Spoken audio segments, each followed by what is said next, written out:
السلام عليكم ورحمة الله وبركاته. إن الحمد لله نحمده ونستعينه ونستغفره ونعوذ بالله من شرور أنفسنا وسيئات أعمالنا. من يهده الله فلا مضل له ومن يضلله فلا هادي له، وأشهد أن لا إله إلا الله وحده لا شريك له، وأشهد أن محمدا عبده ورسوله. أما بعد، رب اشرح لي صدري ويسر لي أمري واحلل عقدة من لساني يفقهوا قولي. رب زدني علما رب زدني علما।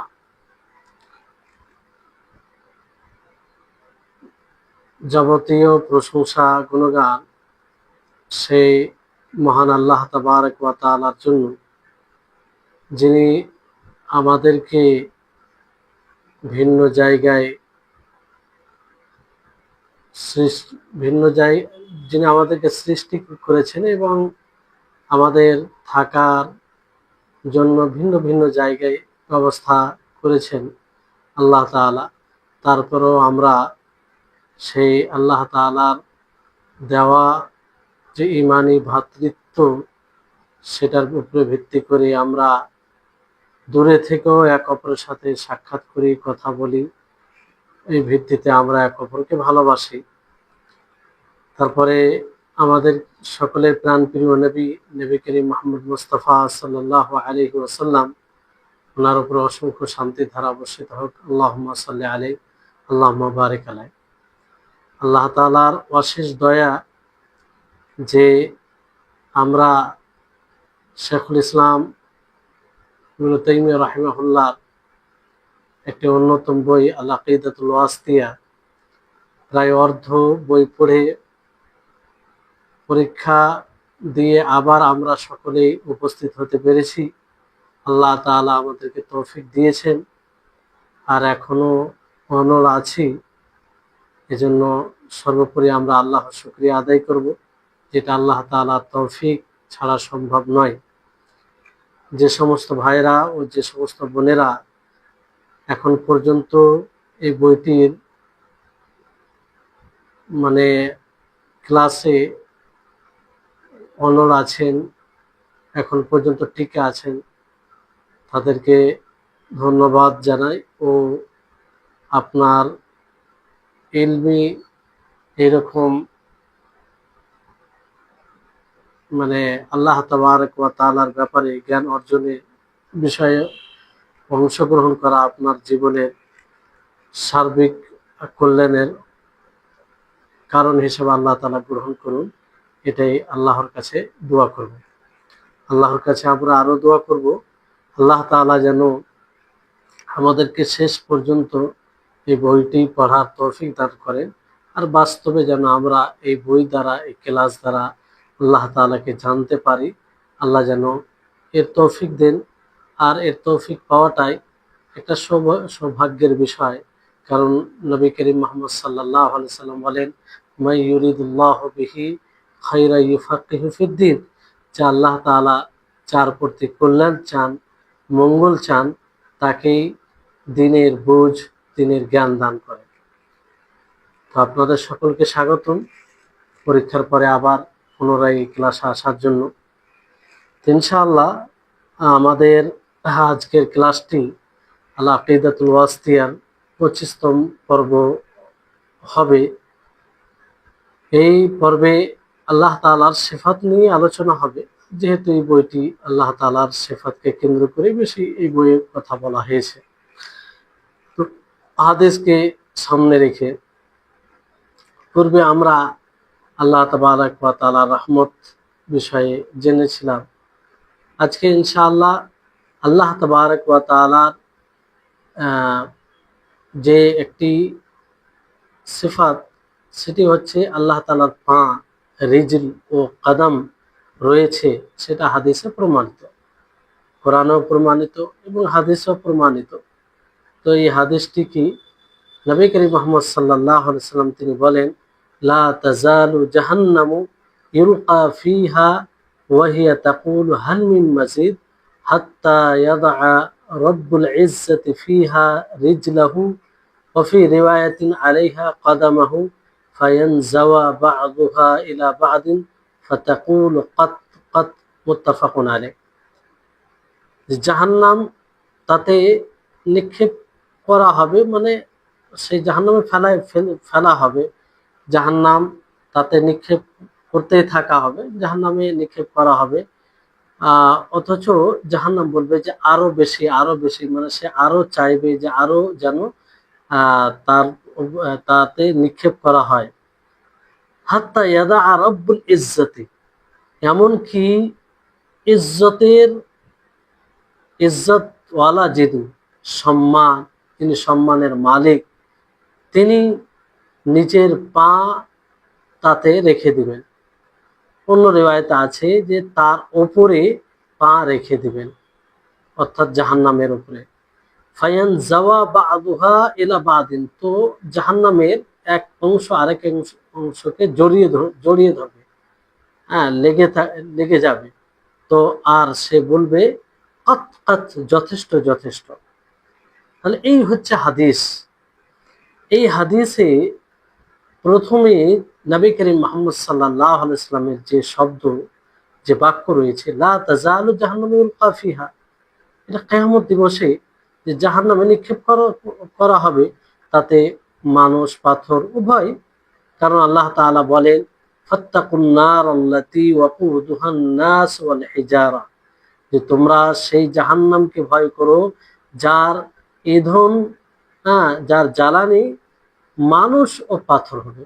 আল্লাহুল মুস্তাআন, আল্লাহ আমাদের হেফাজত করুন, আল্লাহ আমাদের সেই জাহান্নাম থেকে রক্ষা করুন। আল্লাহুম্মা আজিরনা মিনান নার। তো বলা হবে যে অনেকে ফের আবার বলে যে না, শুধু মানুষকে নিক্ষেপ করা হবে, কারণ জাহান্নাম তো পূর্বে থেকে, জাহান্নামে তো পাথর পূর্বে থেকে আছে। এই ব্যাপারে যাই হোক, আল্লাহ তাআলা বেশি জানেন। কারণ জাহান্নামে নিক্ষেপ করা হবে, তো মানুষ পাথর দুটোই হতে পারে, কিংবা শুধু মানুষ হতে পারে, আল্লাহ আলাম। যাই হোক, বিষয়টি হচ্ছে জাহান্নামে নিক্ষেপ করা হবে, ইলকা ফিহা। এটা দলিল এই কথার উপরে যে যারা জাহান্নামী, সেই জাহান্নামী রয়েছে, জাহান্নাম যখন রয়েছে, জাহান্নামী রয়েছে, ইউলকা ফিহা, সেই জাহান্নামীদেরকে নিক্ষেপ করা হবে। আল্লাহ তাআলা আমাদের হেফাজত করুন। আর সেই জাহান্নাম থেকে আমরা আল্লাহর আশ্রয় চাইছি। মানে তাতে নিক্ষেপ করা হবে, সম্মানিত ভাবে নয়। ইউলকা মানে নিক্ষেপ করা হবে জাহান্নামে। যেমন বলা হয়েছে যে মানে ধাক্কা দিয়ে হবে, মানে একটা সম্মানের সাথে কোনো মানুষকে কোথাও নিয়ে যাওয়া, আর একটা অসম্মানের সাথে ধাক্কা দিয়ে নানা রকম ভাবে। তো এখানে বলা হচ্ছে যে মানুষকে ধাক্কা দিয়ে মানে তাকে নিক্ষেপ করা হবে।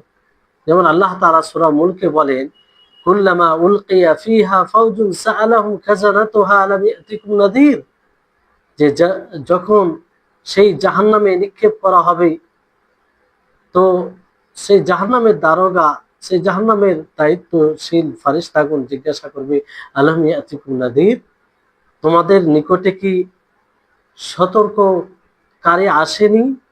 তোমাদেরকে যে সতর্ক করবে, জাহান্নামের ভয় দেখাবে, সে কি আসেনি? তোমাদেরকে জাহান্নাম সম্পর্কে কি অবগত করায়নি? এইভাবে জিজ্ঞাসা করবে জাহান্নামের ফারিস্তাগণ। আর যে জাহান্নাম বলবে যে হাল মিন মাজিদ, যে আরো বেশি, মানে সে আরো চাইবে যে আরো বেশি করো, অতিরিক্ত করো। অনেকে বলেছেন যে না, অতিরিক্ত চাইবে না, কিন্তু তাদের কথা এটা বাতিল। জাহান্নাম চাইবে যে আরো অতিরিক্ত দাও, হাল মিন মাজিদ, আর কি আছে, আর কি আছে। এমনকি আল্লাহ তাবারক ওয়া তাআলা, যিনি সম্মানে ওয়ালা, যিনি সম্মানের মালিক, যিনি সম্মানের ইজ্জত হচ্ছে আল্লাহ তাআলা সিফাত, তিনি নিজের পা তাতে রেখে দিবেন সেই জাহান্নামের উপরে। তো এখান থেকে এটা স্পষ্ট হচ্ছে যে জাহান্নাম আরো চাইবে। আল্লাহ তাআলার পা রাখার মানে কি? জাহান্নাম আরো চাইবে, জাহান্নাম আরো চাইবে। তো আল্লাহ তাবারক ওয়া তাআলা নিজের পাকে যখন রেখে দিবেন, জাহান্নাম এক অপরকে জড়িয়ে ধরবে, আর সে মানে ই করবে যে বেশি হয়ে গেছে। এখানে হাত্তা ইয়াদা রব্বুল ইজ্জা বলা হয়েছে। ইজ্জত এখানে রব সাহিবের অর্থ, মানে ওয়ালা, ইজ্জত ওয়ালা। এখানে রবকে খালিকের অর্থ নিতে পারি না, কারণ ইজ্জত আল্লাহ তাবারক ওয়া তাআলার সিফাত, ইজ্জত আল্লাহ তাআলার মাখলুক নয়। তো এখানে রবকে খালিকের অর্থে দিতে গেলে ইজ্জতের খালিক হয়ে যাবে, অথচ ইজ্জত আল্লাহ তাবারক ওয়া তাআলার সিফাত, আল্লাহ তাআলার মাখলুক নয়। তো এখানে রব্বুল ইজ্জা হাদিসে এই জন্যই বলা হয়েছে যে এই শব্দটি এখানে উপযুক্ত, যে আল্লাহ তাবারক ওয়া তাআলা জাহান্নামে নিক্ষেপ করবে, তার অনুমতিতে নিক্ষেপ করা হবে। এমনকি আল্লাহ তাআলা যিনি ইজ্জতওয়ালা, সম্মানওয়ালা, গালিব, যিনি গালিব থাকেন সব সময়, উনি নিজের পাকে রেখে দেবেন। কারণ জাহান্নামে নিক্ষেপ করা এটা তো কোনো মানুষের পক্ষ থেকে হতে পারে না, কিংবা এমন কারো পক্ষ থেকে হতে পারে না যে দুর্বল।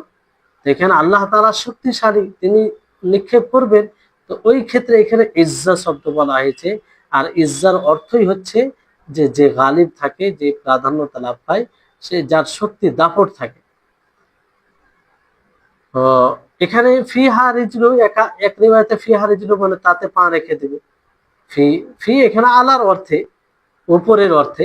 ফি মানে ফিহা বলতে আলা আলাইহা, যেমন অন্য একটি রিওয়ায়াতে রয়েছে।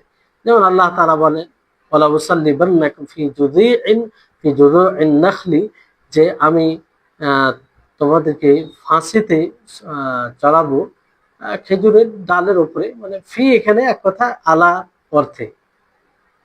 তো রিজল হাদিসে শব্দ কি এসেছে? রব্বুল ইজ্জতি ফিহা রিজলা।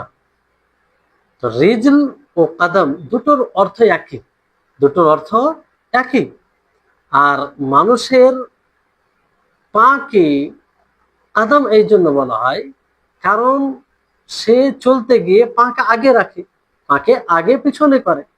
তো মানুষ অতক্ষণ পর্যন্ত চলতে পারবে না যতক্ষণ পর্যন্ত সে নিজের পাকে আগে না বাড়াবে। এই জন্য যেহেতু কাদামে একদম, এর অর্থ কি আগে বাড়ানো। তো এই ক্ষেত্রে রিজলকে কাদম বলা হয়, কারণ কাদম দ্বারাই আগে বাড়ে, সে চলে। তো এই ক্ষেত্রে রিজলকে কাদম বলা হয়।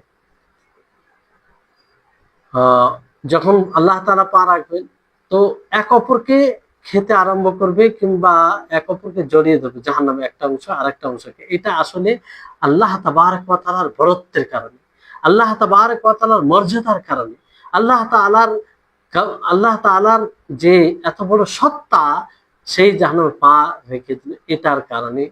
তো এই ক্ষেত্রে কি বলবে জাহান্নাম? কাত কাত কাত, যথেষ্ট যথেষ্ট, হাসবি হাসবি, আমি আর কাউকে চাই।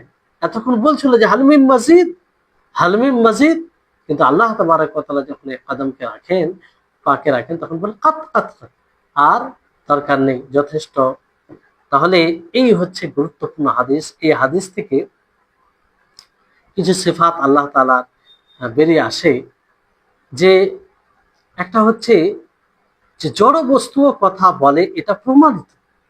জাহান্নাম তো একটা জড় বস্তু, সেই জাহান্নাম কথা বলবে হালমিম মাজিদ, ফাতাকুল হালমিম মাজিদ, যে আরো আরো আরো লাগবে, আরো লাগবে। তো এই যে জাহান্নামের কথা, তারপরে তার কথা ফাতাকুল কত কত, সে বলবে যথেষ্ট যথেষ্ট। তাহলে এটা দলিল এই কথার উপরে যে আল্লাহ তাআলা তিনি কাদির, তিনি প্রত্যেকটা জিনিসকে এই বাক শক্তি দিতে পারেন, তিনি কাদির। তাহলে এটা একটা বিষয় বোঝা গেল যে জড় বস্তু কথা বলার প্রমাণ। দ্বিতীয় হচ্ছে যে জাহান্নাম থেকে ভয় করতে হবে। এই হাদিস থেকে বোঝা যাচ্ছে জাহান্নাম থেকে কেমন ভয় করতে হবে, কারণ হাদিসে কি বলা হয়েছে? লা তাজালু জাহান্নামু ইউলকা ফিহা, যে জাহান্নামে নিক্ষেপ করা হবে, জাহান্নামে ফেলা হবে। আর জাহান্নাম বলবে হাল মিন মাজিদ, আরো আরো। তো এখান থেকে কি বোঝা যায়? যে জাহান্নামকে ভয় করতে হবে, জাহান্নামে নিক্ষেপ করা হবে, ফেলা হবে, আর এটা চলমান থাকবে। তারপরেও জাহান্নাম বলবে হাল মিন মাজিদ, আরো, আর আছে কি, আরো আছে কি, আরো চাইবে, তার পেট ভরবে না। এই হচ্ছে জাহান্নাম। এই জাহান্নামকে ভয় করতে হবে। এই জাহান্নামের খৌফ, ভয় ভীতি রাখতে হবে। তৃতীয় বিষয় হচ্ছে যে আল্লাহ তাআলার ফজলকে সাব্যস্ত করা। আল্লাহ তাআলার ফজল, এটা আল্লাহ তাআলার অনুগ্রহ যে তিনি জাহান্নামের দায়িত্ব নিয়েছেন, যে জাহান্নামকে তিনি পরিপূর্ণ করবেন। আল্লাহ তাআলা কি বলেন?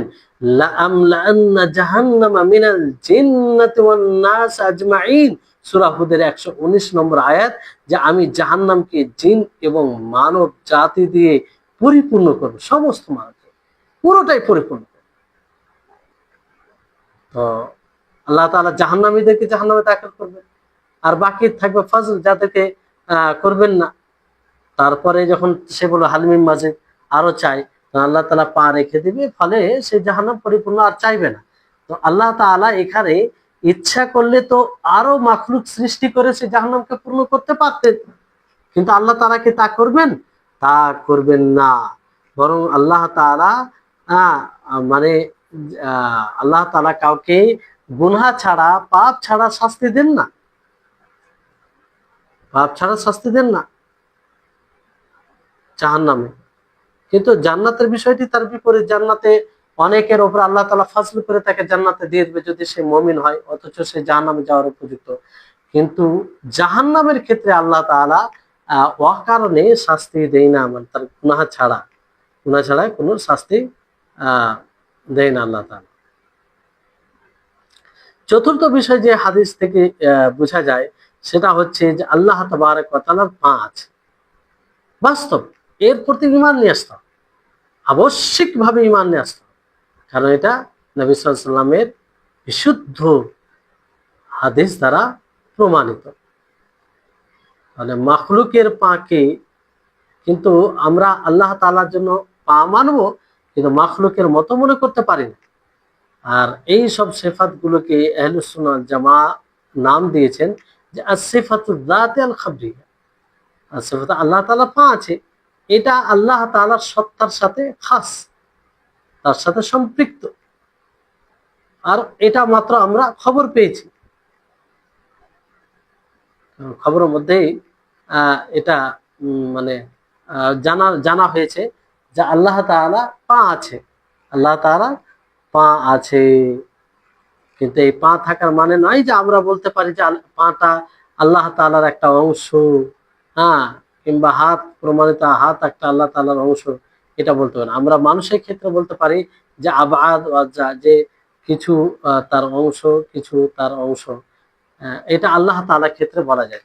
আল্লাহ তাবারক ওয়া তাআলার ক্ষেত্রে সবসময় এই বিষয়টি মনে রাখতে হবে যে তার সিফাতের ক্ষেত্রে, তার গুণের ক্ষেত্রে যা কিছু প্রমাণিত আছে সেটাকে সেইভাবে তার উপরে ঈমান নিয়ে আসতে হবে, সেইভাবে তার উপরে ঈমান নিয়ে আসতে হবে। আর এখানে বেশি পাণ্ডিত্য মানে দেখিয়ে লাভ নেই, কারণ যেটা মুকদ্দর আছে সেটাই হবে। তো এখানে বিষয়টি হচ্ছে যে সিফাতে জাতিয়া খাবরিয়া, মানে তার সাথে লেগে থাকবে এটা, কিন্তু আলাদা আলাদা অংশ করতে পারে না। এর বিরুদ্ধে আশায়েরা ও যারা বিকৃতকারী তারা মুখালাফাত করেছে, বিরোধিতা করেছে। তারা বলে যে ইয়াদাও আলাইহা রিজলাহু, যে আল্লাহ নবী কি বলেন যে তার উপরে তার পাকে রাখে। তারা বলতে চায় এর অর্থ হচ্ছে যে অর্থাৎ আল্লাহ তাআলা তার বান্দাদের মধ্যে একটি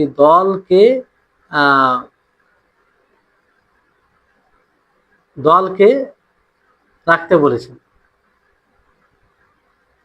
মানে তারা বলে, আশায়েরা যারা, তারা কি বলে যে আশায়েরা বিকৃতকারী আহলে তাহরিফ যাদেরকে বলা হয়, যে আল্লাহ তাআলা তার উপরে পা রেখেছে, মানে কি যে আল্লাহ তাআলার বান্দাদের মধ্যে একটি দলকে যারা সেখানে প্রবেশ হওয়ার উপযুক্ত তাদেরকে তাদেরকে বোঝানো হয়েছে। কারণ রিজলের আরেকটি অর্থ আছে আর তয়ফা, জামাত, রিজল জামাতকে বলা হয়।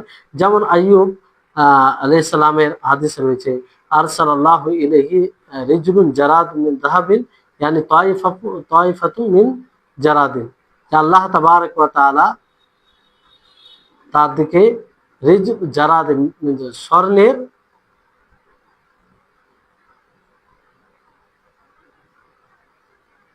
আল্লাহ তাআলা স্বর্ণের মানে জারাদ কাকে বলা হয়? ফড়িং যাকে আমরা বলি, হ্যাঁ, টেড্ডি মানে ফড়িং। তো আল্লাহ তাআলা পাঠিয়েছেন তার দিকে, অর্থাৎ এই এই জায়গায় রিজলের অর্থ হচ্ছে তয়ফু মিন জারাদ, তয়ফ মানে দল।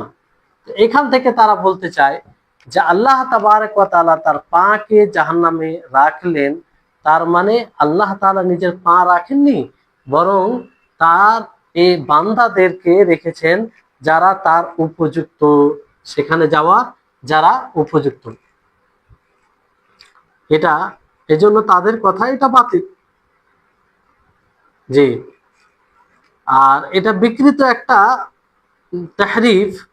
কারণ বলে যে আলাইহা মানে যে রিজলের অর্থ তয়ফুন দলের অর্থ নিবে, তো এই দলের অর্থ এটা খণ্ডন হয়, এটা লওয়া যাবে না আলাইহা দ্বারা। আলাইহা যে শব্দ আছে এই দ্বারা, যে এটা কিভাবে হয়? কারণ হাদিস কি আছে?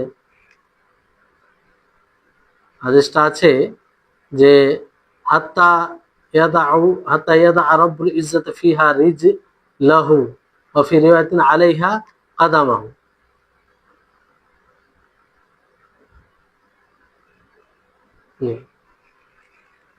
তো এই হচ্ছে বিষয়। তো আলাইহা দ্বারা এটা স্পষ্ট হয় যে এখানে তয়ফা দলের অর্থ নয়, বরং রিজলের অর্থ পা, রিজলের অর্থ পা। এতে তারা যাই মানে দলিল উপস্থাপন করুন না কেন, যে কোনো শব্দকে আল্লাহ তাআলার ক্ষেত্রে আসলে আসলে আসল অর্থের উপরে সেটা নেওয়া যাবে। আর ভিন্ন অর্থ নেওয়ার দলিল থাকলে সেটা ভিন্ন বিষয়। জি, তারপর আরেকটি বিষয়, এখানে যদি রিজল এর অর্থ তয়ফা দলের অর্থে করা যায়, তা এটা অসম্ভব যে আল্লাহ তাআলা জাহান্নামীদেরকে নিজের দিকে নিসবত করবে। এখানে কি বলছেন আল্লাহ তাআলা? হাত্তা ইয়াদা রব্বুল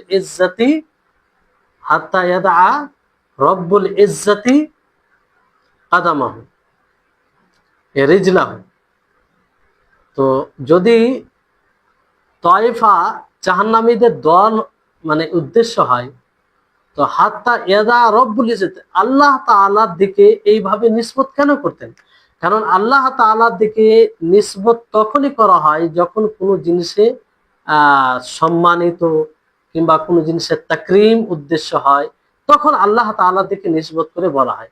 তো এখানে জাহান্নামীদেরকে আল্লাহ তাআলা নিজের দিকে কেন এটা সম্বোধন করবেন? হাত্তা ইয়াদা রব্বুল ইজ্জতি রিজলাহু, এটা কেন বলবেন?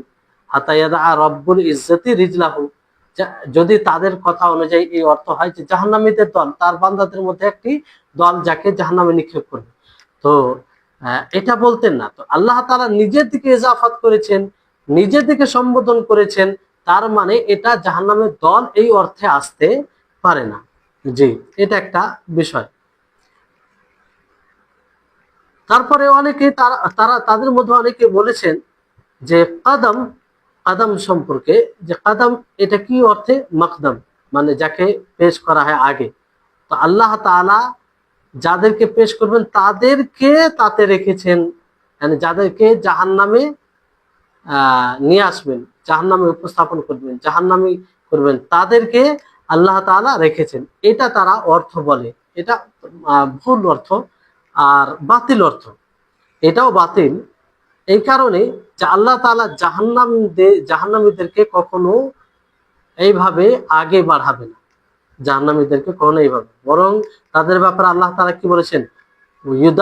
ইউদাউনা ইলা নারি জাহান্নামা দাআ, যে জাহান্নামের আগুনের দিকে তাদেরকে জোর করে ধাক্কা দিয়ে দেওয়া হবে, নিক্ষেপ করা হবে, মানে নিক্ষেপ করা হবে।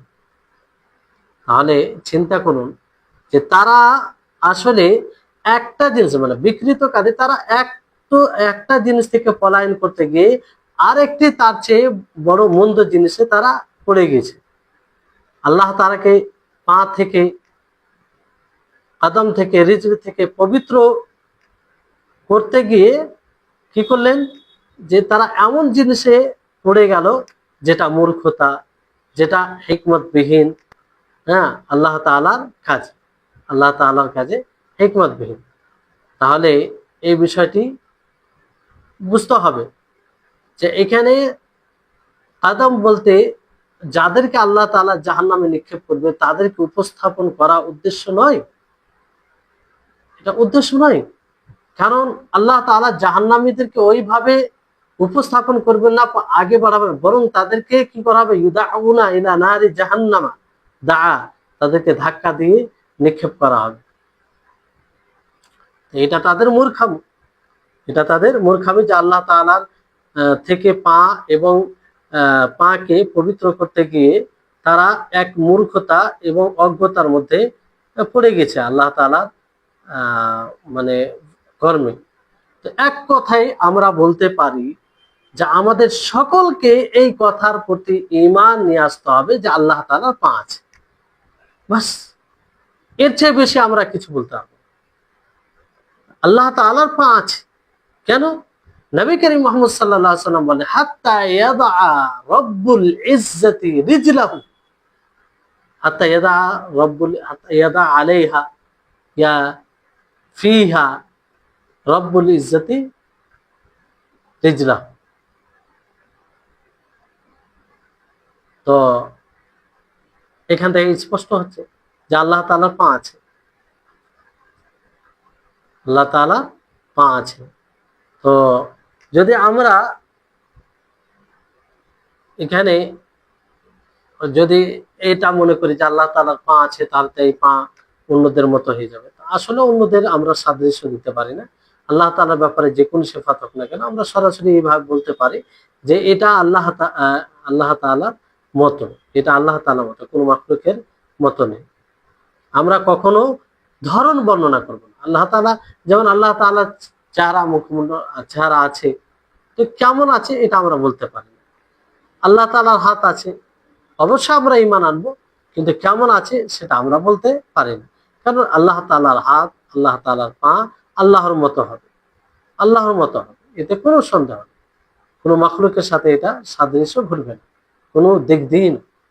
জি, খালিক মাখলুক, একজন খালিক স্রষ্টা আর একজন সৃষ্টি, যাকে সৃষ্টি করেছেন খালিক, তাহলে তার উপরে ঈমান নিয়ে আসতে হবে একদম স্পষ্ট ভাবে যে আল্লাহ তাআলার পা আছে, কারো সাথে উপমা দেওয়া ছাড়াই, তার ধরন বর্ণনা করা ছাড়াই।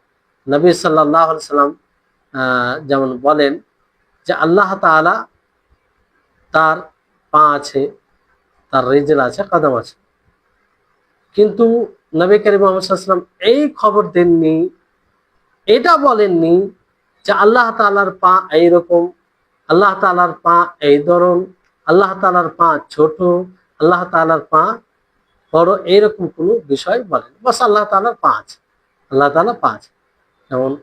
আর আল্লাহ তাআলার যে কোনো সিফাত হোক, সেই সিফাত সম্পর্কে না জেনে কথা বলা উচিত নয়। আর না জেনে কথা বলা, এটা সরাসরি আল্লাহর ব্যাপারে কথা বলা, আর এটা বড় ভয়ঙ্কর গুনাহ। এমনকি আল্লাহ তাবারক ওয়া তাআলা যেখানে 4টি গুনার কথা বলেছেন, সেই জায়গায় 4টি গুনার সাথে শেষে সেটা বলে, ওয়া আন তাকুলা আলাল্লাহি মা লা তা'লামুন, যে আল্লাহর উপরে এমন কিছু বলা যেটা সে জানে না।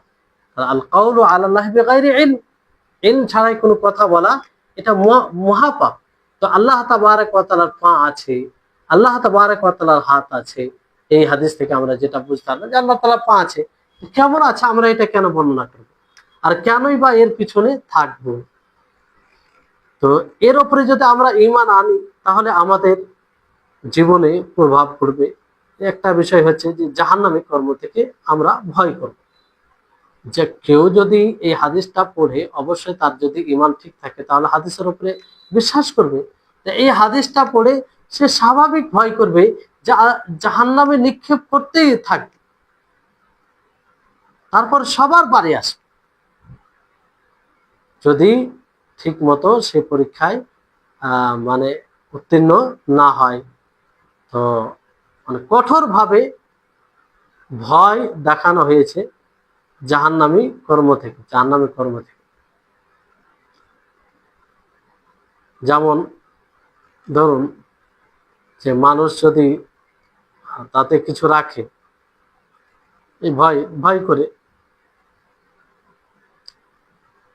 মানে এক কথাই যদি এর উপরে ঈমান নিয়ে আসা যায়, তাহলে আল্লাহ তাবারক ওয়া তাআলা কে ভয় করবে এবং জাহান্নামের ভয় থাকবে। তারপরে হাদিস হচ্ছে আল হাদিসুস সাদিস, মানে পরে হাদিস যেটা হচ্ছে যে আল্লাহ তাআলা কথা বলেন এবং আওয়াজ করেন, আওয়াজের সাথে কথা বলেন। এটা প্রমাণিত, হাদিস দ্বারা প্রমাণিত। আর আমরা পূর্বে কোরআনও পড়েছি, সবগুলো যারা দার্স করেছেন বুঝতে পারছেন। আল্লাহ তাআলা কালাম, তিনি কথা বলে আর জোরে আওয়াজ বের করেন, আওয়াজও রয়েছে সেই কথায়।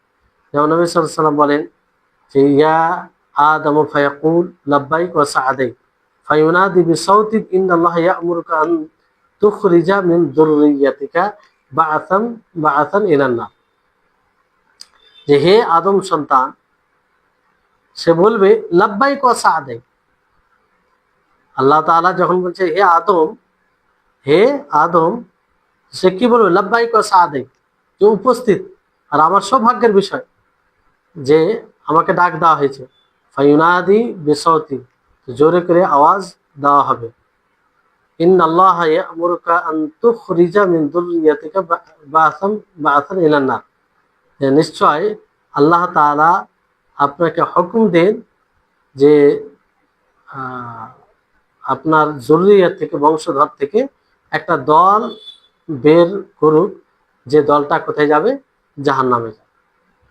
যে দলটা কোথায় যাবে? জাহান্নামে যাবে।